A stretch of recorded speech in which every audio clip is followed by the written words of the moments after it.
70 kilometre की off roading करनी पड़ेगी। ये रोड की हालत है, बाइक फंस गई है, निकल नहीं रही है। इसी तरीके से शायद निकल सकती है और इन लोगों ने इस तरीके से बाइक को आगे की तरफ निकाला। रोड भी देखने को मिली हाल ले जाने के लिए। ओह माय गॉड, यहाँ आके हम बहुत बुरे फंसे हैं। तो गाइस इन पहाड़ों के पीछे है भारत तिब्बत सीमा और यहीं पे आपका परमिट पूछा जाएगा लद्दाख का। और अगर परमिट आप पे नहीं होगा तो आप कुछ नहीं कर पाएंगे, क्योंकि यहाँ पे नहीं है कोई भी मोबाइल नेटवर्क, तो आप परमिट अपना बनवा भी नहीं पाएंगे।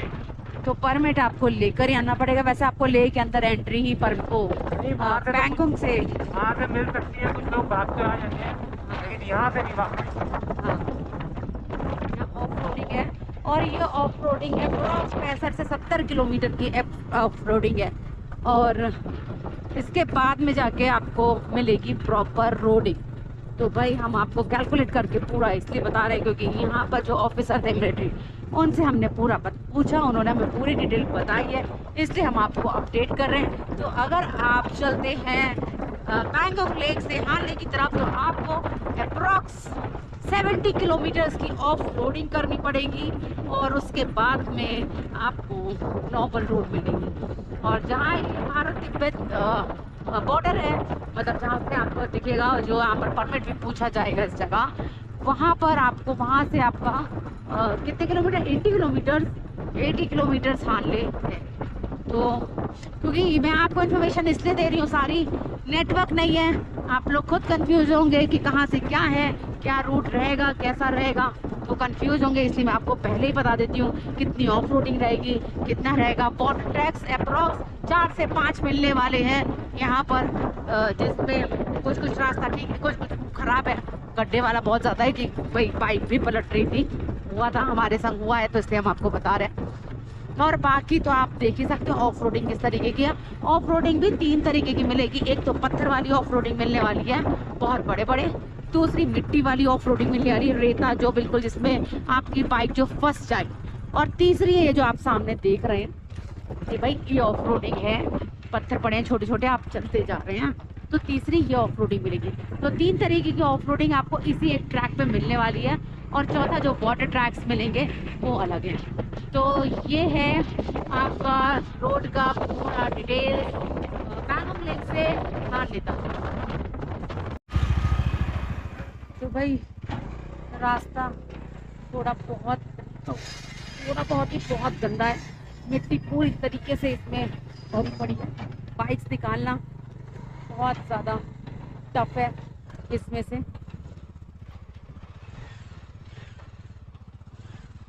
और ये रोड की हालत है,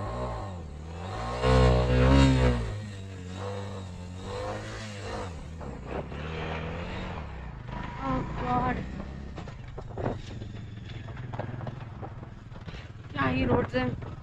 वेलकम टू लद्दाख गाइस। देख सकते हैं क्या ही हालत है, इतनी शानदार रोड्स तो अब तक कहीं देखने को नहीं मिली। और यहाँ सामने देख सकते हैं 2 रास्ते जा रहे हैं, एक तरफ आरव जा रहा है, एक वो रास्ता जा रहा है और एक नीचे की तरफ जा रहा है। तो हमें समझ नहीं आ रहा था किस तरफ जाना है, तो आरव ऊपर की तरफ चल पड़ा और हम नीचे की तरफ चल पड़े। देखते हैं भाई कौन सी डेस्टिनेशन कौन सी सही रहने वाली है। तो हमने सोचा कि भाई अलग अलग चलते हैं, क्या पता। ये थोड़ी सी रोड बनी दिख रही थी और वो दिख रहा था कि वो बन रही है, तो हमने सोचा चलो जो थोड़ी सी बनी सी है ये जो बन रही है उसमें शायद कंस्ट्रक्शन होगा आगे जाके, तो इस रीज़न से हम अलग अलग रोड्स पे चलने लगे और आगे जाके ये रोड की हालत हमें मिली। तो भाई नीचे वाली रोड जो हमने पकड़ी थी उस रोड की हालत तो ये इस तरीके की मतलब ख़राब है, जो कि होनी ही थी क्योंकि भाई ऑफ रोडिंग है तो यही चल रहा था। और ऊपर की तरफ वहाँ पर आरव जा रहा था ना, तो उस तरफ की मतलब ठीक थी, वो भी हमारी ही एवरेज, मतलब उसका भी यही चल रहा था। उधर भी पत्थर पड़े हुए थे क्योंकि नई बन रही थी, तो उसका भी सेम ही प्रोसेस था। तो हमें इस तरीके से रोड टूटी डैमेज सी दिखना शुरू हुई यहाँ पर। ओह माय गॉड, ये मैंने क्या बोल दिया, ओह माय गॉड, मतलब रोड टूटी हुई कैसे बोल सकती है, रोड तो है ही नहीं, मतलब टूटी हुई क्या, यहाँ तो क्या चल रहा है, यहाँ तो कुछ चल ही नहीं रहा, सिर्फ बाइक चल पा रही है, वो भी घसीट के चल रही है, क्योंकि समझ ही नहीं आ रहा इसे मैं रोड बोलूँ कि ऑफ रोडिंग बोलूँ कि टूटी फूटी रोड बोलूँ कि पत्थर वाली बोलूँ कि बोलूँ क्या, कि हम पहाड़ पर चल रहे हैं कि चल का रहे हैं, हमें समझ नहीं आ रहा। और यहाँ पर शुरू हो चुकी है बहुत ही ज़्यादा मिट्टी, मतलब बहुत ज़्यादा ही मिट्टी आ चुकी है यहाँ पर। और आरफ तो भाग चुका है, मतलब वो रोड ठीक थी, ये वाली रोड जो हमने ली थी वो सही नहीं है। तो यहाँ पर हमारी बाइक फंस रही है क्योंकि बहुत ही ज़्यादा मिट्टी है और इस वजह से बाइक पीछे वाला जो टायर है उसका हल्का हल्का सा स्लिप हो रहा है। लेकिन बैलेंस बनाने के लिए भाई मुझे उतरना ज़रूरी था ताकि यशु आगे की तरफ ले जाएँ। ये हम अभी डिस्कस कर रहे हैं, देखते हैं अगर मैं चल पाती हूँ कि नहीं चल पाती हूँ, आगे कितनी बाइक चल पाएगी। ये कंडीशन है यहाँ के रोड्स की गाइस। और जैसा हम सोच ही रहे थे कि बाइक स्टक होगी, हमारी बाइक स्टक हो गई और मुझे उतरना ही पड़ा। तो फाइनली मुझे उतरना ही पड़ा क्योंकि भाई बाइक स्टक हो गई और कैसे न करके निकालनी भाई, धक्का लगाऊं कि कैसे लगाए और हमें स्टक बाइक को अपना निकालना है। तो भाई यशु बोल रहा है कि मुझे यहाँ से ऊपर वाली रोड पे चले जाना चाहिए, वो घुमा के अकेले ले आएगा, लेकिन उससे पहले बाइक का निकलना ज़रूरी। पता चली यहीं पर स्टक रह गई तो दिक्कत होगी। तो मैंने कहा भाई देखती हूँ मैं चढ़ पाती हूँ कि नहीं चढ़ पाती, क्योंकि यहाँ पर पत्थर है तो भाई स्लिपरी है, क्या पता मैं ही गिर जाऊँ। तो हालांकि मतलब गिरूंगी तो छोटी सी जगह से, लेकिन चोट लग सकती है क्योंकि पत्थर कुछ ज़्यादा ही है। तो यहाँ पर मैं चढ़ने का ट्राई कर रही कि ऊपर वाली रोड पे मैं चली जाऊँगी और यशु यहाँ से काफ़ी लंबा, क्योंकि पीछे का ट्रैक जो वापस जाएगा ना वो भी काफ़ी लंबा हम छोड़कर, मतलब काफ़ी लंबा चला कर आ गए। तो पूरा रिटर्न ला के जहाँ से आरव ने ऊपर रास्ता कट करा था वहाँ से हमें चढ़ना होगा। और मैं यहाँ पर कैमरा रख कर फाइनली ऊपर चढ़ने का ट्राई कर रही कि चढ़ गई। तो यहाँ पर मैं ऊपर चढ़ चुकी हूँ। अब देखते हैं कि यशु को किसी तरीके से पीछे से बाइक लेकर आनी है, मतलब पूरा रिटर्न लेकर आएगा और मैं यहाँ पर खड़े होकर उसका वेट करने वाली हूँ। इस रोड पे बाइक फंस गई है, निकल नहीं रही है।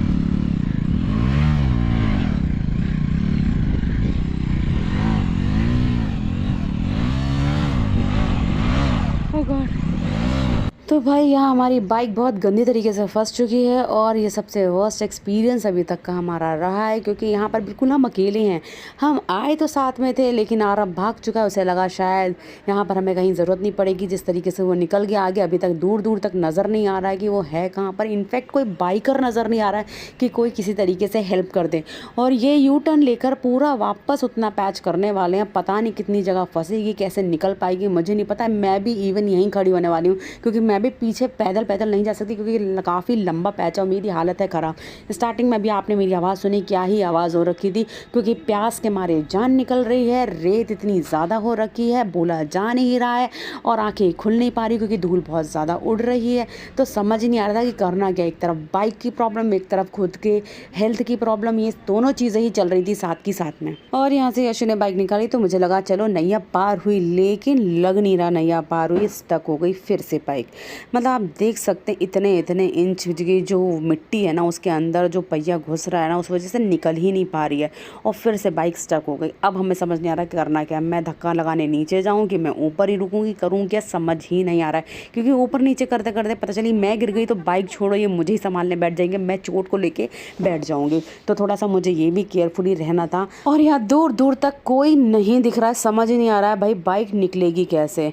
और यहाँ पर मैं और यशु दोनों क्वेश्चन मार्क लेके बैठे हुए हैं कि भाई क्या कर सकते हैं। कोई हेल्प करने वाला नहीं है, जो हेल्प करने वाला है वो भाग चुका है और समझ ही नहीं आ रहा है कि करना क्या है। अभी तक पूरे लद्दाख में हमें ये कंडीशन देखने को नहीं मिली थी और अकेले वीरादित्य में हम कहीं नहीं फंसे थे, यहाँ आके फंस ही गए। लद्दाख का एडवेंचर करने के लिए सबको भूत सवार होता है, हमें एडवेंचर करने का कोई भूत सवार नहीं था। हमें तो भाई घूमना था जो हम घूमने निकले थे, लेकिन भाई हमारे ऊपर भूत तो नहीं सवार हुआ, लेकिन एडवेंचर तो आ ही गया और बहुत ही बुरा वाला आया कि हम बिल्कुल अकेले ही फंसे। आप देख सकते हैं बिना स्टैंड के बाइक खड़ी हुई है, क्या शानदार तरीके से खड़ी हुई है, क्योंकि निकल ही नहीं पा रही है। पूरे इतनी ज़्यादा ही रेत है यहाँ पर और आप देख सकते हैं मिट्टी कितनी गंदी तरीके से उड़ रही है, बहुत ही ज़्यादा। तो यहाँ पर भाई यशु ट्राई कर रहा है कि भाई निकल जाए, लेकिन वो भी पूरी तरीके से हार चुका है क्योंकि मुझे सामने से दूर से बाइकर्स नज़र आ रहे हैं।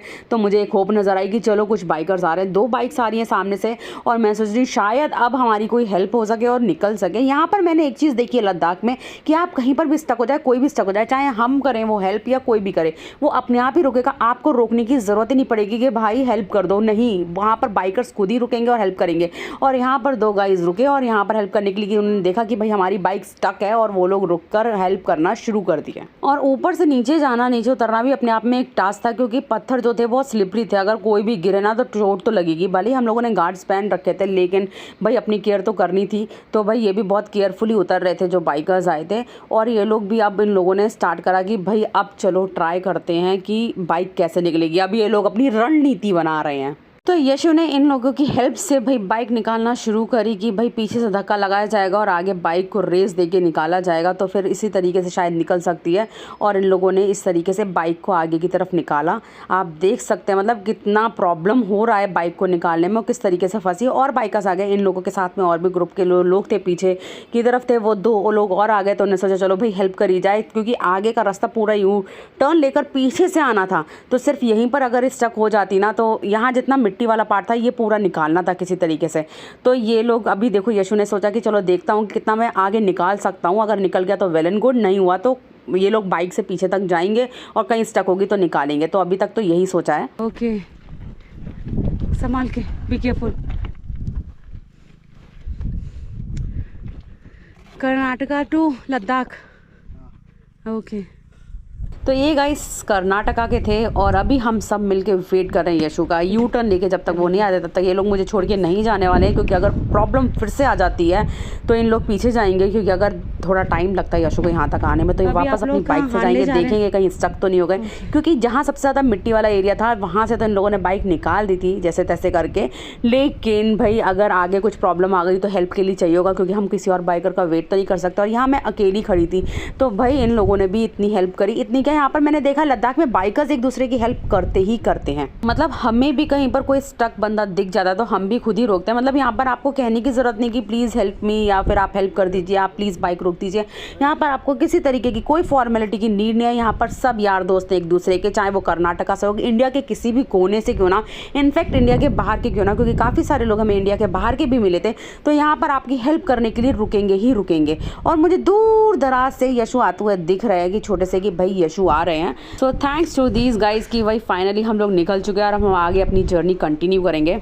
वैसे कुछ भी बोलो, ऑफ रोडिंग हो या फिर स्ट्रगल हो या एडवेंचर हो या स्टक हो चुके हो या गिर चुके हो या पड़ चुके हो, कैसा भी हो, लेकिन मंजर इतना खूबसूरत है सामने का। आप देखिए पहाड़ इतना प्यारा सा लग रहा है और रोड बिल्कुल स्ट्रेट पहाड़ के अंदर जा रही है। ऐसा लग रहा है कि अब हम सीधे अंदर पहाड़ के अंदर घुसने वाले हैं। मतलब ये जो कहना है कि भाई सामने की तरफ एक टनल ही बना दूंगा, मैं सीधे पहाड़ के अंदर ही लेकर जाऊँगा। लेकिन ऑफ रोडिंग है और ये पता नहीं कब ये ख़त्म होने वाली है। कसम से यार अब तो कमर दर्द हो गई है मेरी, बहुत ज़्यादा ही मैं परेशान हो चुकी। गाइस, लद्दाख आने के लिए आप लोगों के लिए रोड बनवा रही हूँ, आ जाइएगा, रोड जल्दी बनेगी आप लोगों के लिए। तो गाइस रोड की हालत इतनी ख़राब है कि हम 2 बाइकर्स के संग में 6 बाइकर्स हो चुके हैं, 4 बाइकर और ऐड हो चुके हैं। जिन्होंने हमारी हेल्प करी थी वो भी हमारे साथ चल रहे हैं कि भाई एक दूसरे की हेल्प की ज़रूरत पड़ती रहेगी, क्योंकि इतनी गंदी ऑफ रोडिंग है, कब कौन कहाँ फंस जाए कुछ नहीं पता। तो एक दूसरे की भाई हेल्प की तो ज़रूरत पड़ने ही वाली है। और अभी हम रास्ता भटक चुके हैं, हमें समझ नहीं आ रहा कि उस रोड पर जाना है कि इस रोड पर जाना है, क्योंकि यहाँ पर कोई GPS काम नहीं कर रहा था। जो GPS इशू का काम कर रहा था वो हमें इस रोड पर बता रहा था, बाकियों का तो GPS काम ही नहीं कर रहा था। सब एक दूसरे को फॉलो कर रहे थे, क्योंकि GPS जो है इशू का वो ऑफ रोडिंग वाला मतलब ऑफलाइन वाला चल रहा था। ऑफ रोडिंग में ऑफलाइन GPS काम करता है, उसके अलावा कोई GPS काम नहीं करता है। तो यहाँ पर हम लोग स्ट्रगल के साथ में भरपूर चले पड़े हैं। और आप लोग लद्दाख जाना प्लान कर रहे हैं और आप लोगों को ऑफलाइन GPS की नॉलेज चाहिए, कौन सा होना चाहिए, तो प्लीज़ कमेंट सेक्शन में बताइए, तो हम लोग आपको उसका लिंक प्रोवाइड करेंगे कि कौन सा GPS चलता है। क्योंकि काफ़ी सारे लोगों ने ऑफलाइन GPS अपना डाउनलोड करा था, लेकिन सबका ऑफलाइन GPS नहीं चल रहा था। और यहाँ का आप रास्ता देख सकते हैं, फिर से आ गया मिट्टी वाला। और मैं यहाँ पर उतर चुकी हूँ, मैंने कहा भाई यहाँ पर शूट कर लूँ, बहुत अच्छे से दिखा दूंगी किस तरीके की बाइक्स कैसे कैसे चल रही हैं। तो यहाँ पर भी आप फंसा के जैसे तैसे लोग निकल रहे हैं। मतलब जैसे लड़कियों के लिए बोला जाता है कि लड़कियाँ ब्रेक लगा दी पैर से, वैसे लद्दाख में लड़के ब्रेक लगा रहे थे पैर से, क्योंकि यहाँ पर रेत ही इतनी थी। इस तरीके से हम लोगों को चलना पड़ रहा था। आप देख सकते हैं कितना ज़्यादा ही अंदर अंदर टायर घुस रहा था इसमें। और इतना सारा चलने के बाद में, इतना रेगिस्तान पार करने के बाद में मुझे बाइक पे बैठने का सौभाग्य प्राप्त हुआ, क्योंकि भाई यहाँ पर मुझे जगह जगह उतरना पड़ रहा था, मेरी तो हालत ही ख़राब थी। और जैसे तैसे मैं बाइक पे बैठी और आगे बढ़े और हमें फिर से रेगिस्तान मिल गया। ओह माय गॉड, मैं ना थक गई हूँ, बिल्कुल थक गई हूँ बहुत ज़्यादा, क्योंकि समझ ही नहीं आ रहा है कहाँ कहाँ उतरने क्या करना। तो यशु ने कहा अब तू बैठी रहे और मत उतर, अब तो हम ऐसे ही चलेंगे। अब गिरे तो गिरे, लेकिन हम गिरे नहीं, होपफुली हम चलते रहे, क्योंकि मैंने जैसा बताया कि दोनों पैरों से ब्रेक लगा के मतलब बैलेंस कर करके चल गए और निकल गए हम लोग। क्योंकि यार रोड्स पे जगह जगह पे भाई रेत बिछी हुई थी, बहुत जगह जगह पे ऐसे ऐसे पैच मिल रहे थे जहाँ पे सिर्फ रेत ही रेत थी। तो क्योंकि थोड़ी सी रोड थी, मतलब कच्ची रोड बोल सकते हैं, जैसे टूटी फूटी रोड बोलते हैं, ऑफ रोडिंग एक अलग चीज़ हो गई। यहाँ पर रोड है लेकिन बहुत ज़्यादा टूटी हुई हालत में, जैसे गांव खेड़े में रोड्स नहीं होती, बिल्कुल वही वाली कंडीशन थी कि यहाँ रोड किसी ज़माने में बनी थी और अभी कंडीशन ख़राब है। और वहीं पर बीच बीच में रेत थी, या शायद हवा की वजह से रेत यहाँ पर आ जाती है, जो भी कंडीशंस रहती है, लेकिन रेत जगह जगह आपको मिलेगी। और पत्थर भरे रास्तों से निकलने के बाद में आपको इस तरीके की ये वाली रोड मिलने वाली है, जो कि रोड के नाम पे धब्बा है। मतलब ऑफ रोडिंग तो एक अलग ही चीज़ थी, और ये रोड भी माशाल्लाह क्या ही बताएं, कितनी खूबसूरती से इसे कारीगरी करी गई है। मुझे नहीं पता, ये नेचर की कारीगरी है। मतलब जो भी चीज़ से, बारिश से, पानी से, जिससे भी होती है रोड्स ख़राब, उस वजह से ये रोड पूरी तरीके से डैमेज हो चुकी है।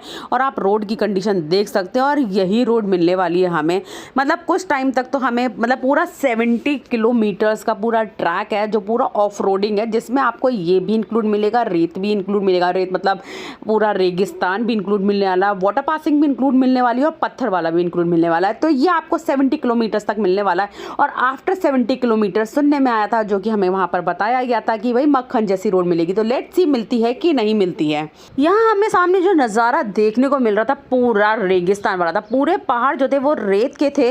इसी रीज़न से पूरी रोड पे जगह जगह पे जो हमें रेत मिली है ना, वो यही रीज़न है, क्योंकि हवा चलती है, सारी रेत उड़ के रोड पर ही आती है ऑब्वियसली। तो रेत हमें इसलिए मिल जाती है रोड पे, क्योंकि यहाँ पर जो पहाड़ देखने को मिल रहे हैं वो रेत के मिल रहे हैं। क्योंकि यहाँ पर अलग अलग तरीके के पहाड़ देखने को मिले, मिट्टी के पहाड़ देखने को मिले, पत्थर के पहाड़ देखने को मिले, अब हमें रेत के भी पहाड़ देखने को मिले। और यहाँ आप देख सकते हैं, मतलब 250 सीसी की बाइक को चेस करती भी गई है, 125 सीसी की बाइक आगे की तरफ निकलती हुई, ये हमें हर जगह चेस करने निकल जाता है, क्योंकि ये सोचता है कि इसकी बाइक 125 सीसी की नहीं है, इसकी बाइक तो 800 सीसी की है। और ये निकल पड़ता है अपनी ही ट्रिप पे। तो भाई ये अपनी ट्रिप पे निकल रहा है, और यहाँ पर हम चल रहे हैं मस्त अच्छे से प्यारे से नज़ारे के संग में। और सामने आप देख सकते हैं जो पहाड़ है ना, वो बिल्कुल प्लेन सरफेस है, ऐसा लग रहा है कि बाइक चला लो उस पर। हमने दुबई में ATV तो चलाई थी पहाड़ों पे, अब हम बाइक चला रहे हैं। पहाड़ के ऊपर तो नहीं चला रहे, लेकिन हाँ ज़मीन पे चला रहे हैं, लेकिन मस्त मज़ा ज़रूर आ रहा है। और यहाँ सामने 2 गधे दिख रहे हैं, और मेरा यशु का कहना है चलो बाइक साइड में रखते हैं और इन गधों पे बैठ के पहाड़ पे चढ़ते हैं, कुछ एक अलग ही एडवेंचर करते हैं। मतलब हमने तो अलग ही कुछ भी सोच लिया, क्योंकि यहाँ पर कुछ सोचने के लिए, इमेजिन करने के लिए ही नहीं। ऑफ रोडिंग के हमारे कमर की जो बैंड बजी हुई है वो तो एक अलग ही चीज़ है। सूरज सर पे चढ़ रहा है, बहुत बुरी तरीके से धूप लग रही है, प्यास लग रही है। पानी टैंक उसमें भरा हुआ है, हमारे जो 5 लीटर वाली केन है उसमें भरा हुआ है पानी, लेकिन वो पानी में पी नहीं रही हूँ। रीज़न एक ही है, क्योंकि उसमें पेट्रोल भरा था बहुत पहले, और हमने बहुत बार उसे साफ़ कर लिया, लेकिन पेट्रोल की स्मेल उसमें से आ रही है। लेकिन इमरजेंसी के लिए रखा हुआ है हमने पानी, इसलिए मैं उसमें से पानी नहीं पीती। तो पानी हमारे पास में वैसे बॉटल खत्म हो गई, लेकिन केन का पानी अभी भी हमारे पास में है। और ये सामने की रोड ऐसा लग रहा है कि बस अभी इस झील में जाके गिरने वाली है, रोड ही खत्म हो गई। एंडलेस दिख रही थी ना दूर से, और यहाँ इसने जो टर्न लिया ना, मतलब ये अमेजिंग व्यूज़, जो अमेजिंग सीन्स मुझे नज़र आया ना यहाँ पर लद्दाख में, सीरियसली अलग ही एक्सपीरियंस दिया इन्होंने। और यहाँ पर आ चुका है हमारा सेकंड चेक पोस्ट हानले जाने के लिए। तो यहाँ पर सेकंड चेक पोस्ट है, और बताया गया था पीछे वाले चेक पोस्ट पे कि सेकंड चेक पोस्ट के बाद में आपको अच्छी रोड मिलने वाली है। तो देखते हैं यहाँ से कितना बचा है अब हमारा हानले, और कितना ही दूर रह गया है। और यहाँ पर भी देखिए कितनी ही रोड ख़राब है, मतलब चेक पॉइंट है, चेक पोस्ट है, लेकिन रोड यहाँ पर भी पूरी तरीके से डैमेज पड़ी हुई है। मतलब अभी कंस्ट्रक्शन चल रहा है, ऐसा मुझे दिख रहा है। और यहाँ से अभी बचा है 44 किलोमीटर्स। यहाँ पर सारे बाइकर्स रुके हैं एंट्री करने के लिए। और मैं आपको बता दूँ, ये वो टी पॉइंट है जहाँ पर रास्ता मिलता है 3 तरफ से। ये पीछे से जो बाइकर्स आ रहे हैं, ये यहाँ आ रहे हैं मनाली की तरफ से, और जिधर से हम आए राइट साइड से जो रास्ता आ रहा है वो आ रहा है हमारा पैंगोंग लेक की तरफ से, और जा रहा है ये सीधे स्ट्रेट जो जा रहा है वो हानले की तरफ जा रहा है। तो ये टी पॉइंट मिल रहा है आपको 3 जगह से। सर रोड अच्छी है अभी? हाँ, अब सही है। पीछे की तो बहुत ख़राब है। अभी आप लोग किधर से आ रहे हैं? हम पैंगोंग से आ रहे हैं, बहुत ख़राब है। नेटवर्क कहाँ मिलेगा सर? नेटवर्क मैडम मिल जाएंगे। तो BSNL का नंबर है आपके पास? एयरटेल एयरटेल का है। BSNL का होता तो यहाँ पर नहीं, हानले में भी नहीं मिलेगा।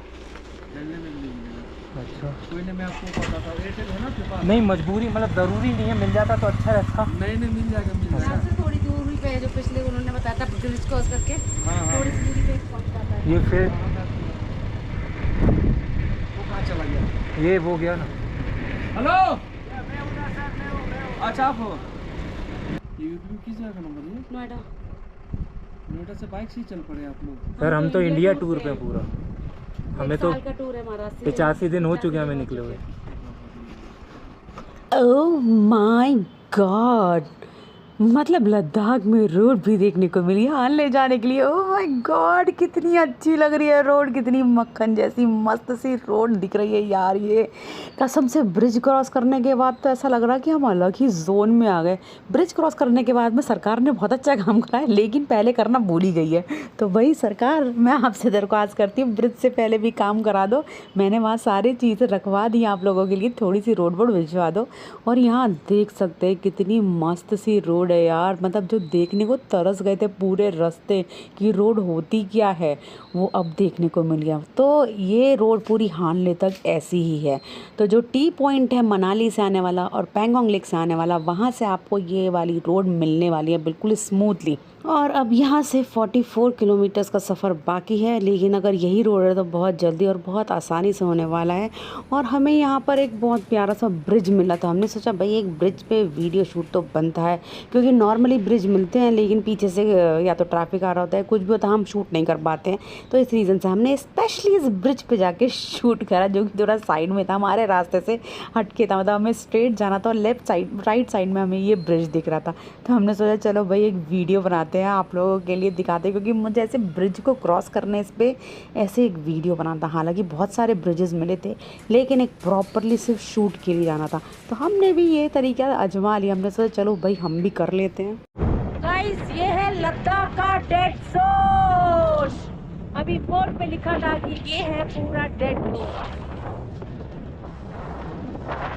यहाँ क्या डेड है मुझे नहीं पता। हाँ, क्या लाइफ है? क्या लाइफ ही नहीं है कोई। Welcome to Hanle. फाइनली हम हानले पहुंच गए हैं। मतलब अभी बेसिक इस सिटी में नहीं पहुंचे, अभी हम आर्मी एरिया में हैं और हमें पहुंचने में बस 5 मिनट और लगा है। और हम सुबह चली थी 1 बजे करीब और हम पहुंचे हैं 6:30 बजे। तो अभी टाइम हो रहा है शाम के 6:30 बज रहा है। और फ्री वाईफाई सेल्फी पॉइंट, तो भाई फ्री वाईफाई यहाँ तो मिलता ही रहता है। और चलो जल्दी सिटी के अंदर ताकि पता चले कि कहाँ रुकेंगे। हमें तो रुकने का जुगाड़ भी ढूंढना है। तो आज हमने सोचा है भाई कैंप साइट ना लगा के होम स्टे लिया जाए, क्योंकि पीठ को थोड़ी सी ज़रूरत है गद्दे की, नरम नरम। आई लव हानले। तो अब सामने से ब्रिज क्रॉस करेंगे और हानले सिटी पहुंचेंगे। और ये ट्रक वाला पागल हो गया, कितनी तेज ही चला रहा है। तो भाई ये है हानले। यहाँ आके हम बहुत बुरे फंसे हैं, क्योंकि यहाँ पर कोई भी रूम 4000 से कम का मिल ही नहीं रहा है। अगर बेकार से बेकार ले लो तो 3000 है। हमारे बजट का तो रूम है ही नहीं। इतने कॉस्टली रूम है कि हम बता नहीं सकते। और आपको पता है भाई, हम सस्ता ढूंढते हैं, सस्ता जुगाड़ मिल जाए हमें। इतना महंगा तो हम कहीं रुके ही नहीं अब तक। जहाँ पर कटरा जैसी जगह में इतने महंगे थे वहाँ नहीं रुके, तो यहाँ कैसे रुक सकते हैं। तो भाई एक रात का सवाल है, कैसे रुकेंगे, कहाँ रुकेंगे नहीं पता। तो चलो अभी 6:30 बजे आ चुके थे हम लोग यहाँ, तब से अब तक हम सब जगह प्राइस पूछने में लगे पड़े और कहीं हमें सही प्राइस मिल ही नहीं रहा है। तो देखते हैं कहाँ रुकते हैं, क्या ऑप्शन हमारे पास में मिलता है। और कैंप लगाने के लिए भाई यहाँ मना है, कह दिया जाता है, क्योंकि अब ये लोग तो बोलेंगे कि मना है मना है, कहते हैं पुलिस वाले मना कर रहे हैं, ये मना कर रहे हैं, लेकिन यहाँ पुलिस का तो पीवी नहीं दिख रहा है। और बस, और मैंने देखा कि एक कॉटेज में कैंप्स लगे हुए हैं, पर्सनल कैंप्स लगा रखे हैं, लेकिन फिर भी नहीं दे रहे हैं। हाँ, उनका क्या, उनके रूम्स बुक हो जाते होंगे तो वो कैंप्स देते होंगे, लेकिन अभी वो पहले रूम्स उठाएंगे फिर। और ये हैं कॉटेजेस, आप ये जो देख रहे हैं ना वाइट वाइट, ये होम, मतलब सॉरी होम स्टे, ये ऐसे हैं होम स्टे यहाँ पर। और हमारे तो भाई बजट के हैं बाहर। और ये है कॉटेज इधर वाली। और यहाँ रोड आपको मिलेगी नहीं, यहाँ पर पूरी ऑफ रोडिंग है। तो यही चल रहा है और कुछ नहीं है। देखते हैं कहाँ हमें जगह मिलती है। आज रात का ठिकाना हमारा कहाँ बनने वाला है, लेट्स सी।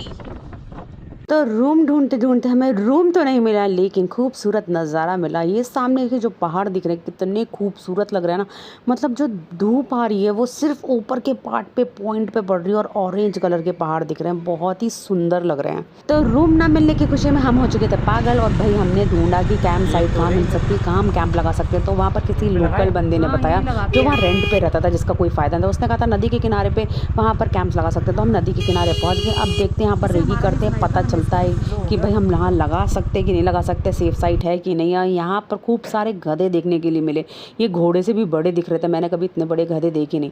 तो चलिए मिलते हैं अपने नेक्स्ट व्लॉग में, देखते हैं हमें रहने का ठिकाना मिला कि नहीं, क्योंकि 6:30 बजे हमने करी थी एंट्री और अब बज चुके हैं 8:15 और अभी हमें ठिकाना ढूंढना बहुत ज़रूरी है। तो देखते हैं अगले व्लॉग में, चलिए मिलते हैं। Okay tata bye bye, take care guys.